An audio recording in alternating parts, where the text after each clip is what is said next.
Hey everyone, it's Ben and welcome back to The 300. Today we are reviewing The Accountant in preparation for a decade-long awaited sequel, The Accountant 2. Don't worry, I'll be doing a recap for The Accountant in this video if that's why you clicked on this. I'll also make a skit and we'll see what the numbers have to say about this film.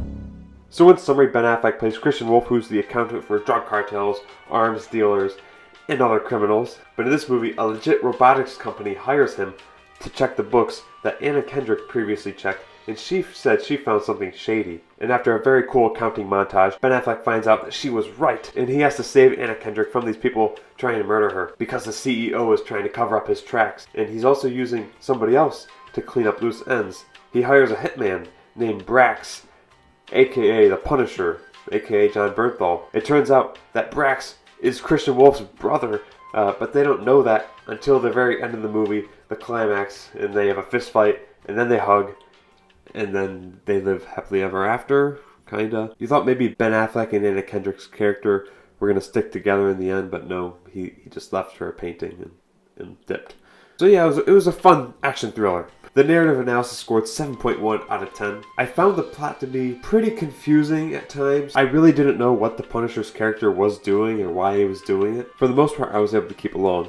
There was also this pointless side plot with J.K. Simmons having this treasury analysis track down Ben Affleck, but they never actually track him down because they never have a single scene with him. I think their side plot was more of just to show the audience more about Ben Affleck's character and the things he's done, kind of like to hype him up. They only end up talking to Ben Affleck's Britain assistant, who I thought for the entire movie was an AI bot. The DOT database now, reassigning the license and VIN. I have George Bull or Charles Babbage in the queue. Bull, obviously. Silly of me. Because she literally said, sigh, a lot of the times, but I guess it's a real person that just says sigh. I mean, imagine if I was going through this review and like, sigh, another review. No, you go, another day. I thought I would relate more to Ben Affleck's The Accountant character because I'm an accounting major and he's the kind of accountant I want to be. But I found myself more relating to Anna Kendrick's character, who was kind of like the audience's POV in interacting with Ben Affleck's character. He is a strange, set in his ways, no BS type of guy. And I feel like this movie will not be remembered for the plot at all. It's more remembered just for Ben Affleck's character. It's John Wick plus TurboTax. And that's what this movie is remembered for. The formal analysis gets a 7.9 out of 10. I actually love the editing in this film. The accounting montage was great. As an accounting major, I really appreciated it. I also appreciated the flashbacks to the childhood and some other moments that gave us more pieces to the puzzle of his character and the plot. I noticed that the cinematography for Ben's character, the framing was always very neat in the beginning. Like you'd see his drawers are perfectly lined up. As the movie progressed, things were a little slightly off kilter because things were kind of going wrong in the story. And I believe that was the intention with the cinematography, but I feel like if it were, they could have made it a bit clearer with the intent. Also, the mise-en-scène or the props they used to associate with Christian Wolf were good. Like, he has a trailer, paintings and money, like the watermelons he shoots, the dented water bottle. Those are the only things that gave this movie a little pop. And to be honest, the movie's tone and aesthetic is very bland, and very much so compared to the movies I've been watching recently. The contextual analysis scored a 6.4 out of 10. This movie is a solid action thriller. It also doesn't need to fit the time when you're watching it. And I love movies like that, where they don't need to relate to the current social climate. You can just put this movie on at any time in your life and enjoy it and have a good time. As far as the director's style, there was nothing really distinct in here that I could point out. But the director who directed this, Gavin O'Connor, also directed Warrior. Warrior is number 4 on my original 300 list. One of my favorite movies of all time. And here, you don't really feel any style, but he delivers a good movie with a unique twist on the thriller action genre. Time for the bonuses, or just half a penalty, because this film gets a -0.5 for the pacing penalty. I think anybody who watches this film will kind of feel the drag. Like I said, the plot gets a little confusing, and just the bland tone kind of makes you want to get through it faster, so that's why this film gets a pacing penalty. I would like to apologize. As I was editing this in my kitchen, I found out that I missed a few bonuses when I recorded the review.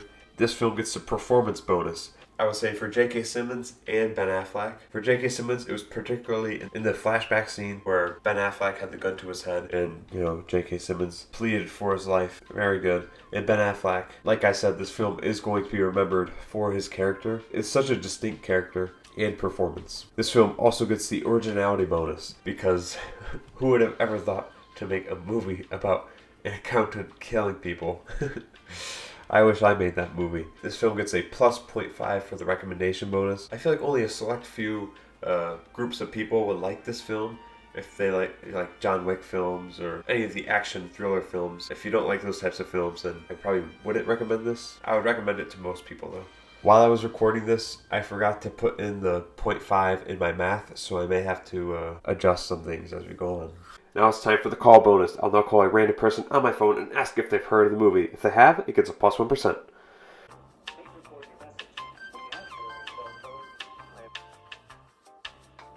System. Alright, last try for the day. We cap it out at 5. Nobody answers, doesn't get the bonus. So, no one answered.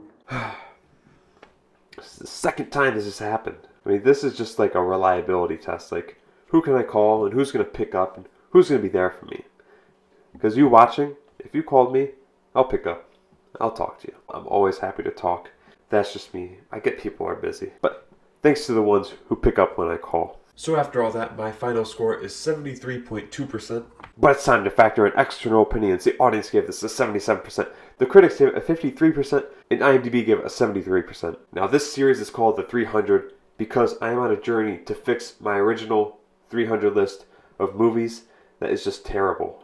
And that list gets factored in to the new scores. For example, The Accountant ranked number 178 on the list, and that is worth a 41.1% of a score. Now, with all that factored in, it's time to find out the final score.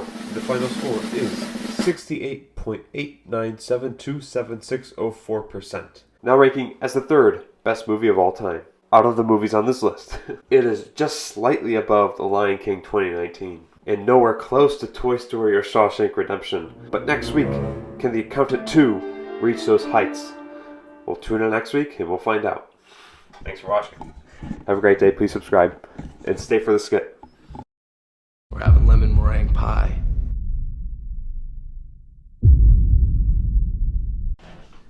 Alright, so guys. Alright. So does everybody remember the plan? Yeah, I kind of forgot. You should kidding me? Okay. We literally went over this. He's gonna come downstairs, and I have some cookies set up. Hold on, it was pie in the movie though. That's not very movie accurate. Because I didn't have pie, okay? And there's some insulin in those cookies. And he's gonna eat those. And when he does, he's gonna die. But first, we're gonna give him a choice. We're gonna give him a choice to eat them, or make some noise in his life. Also,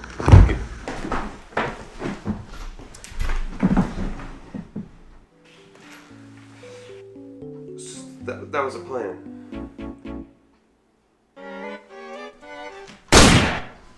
And we made some noise. Alright. All those days chasing down a daydream, all those years giving it a break, all that time never truly seeing things the way they were.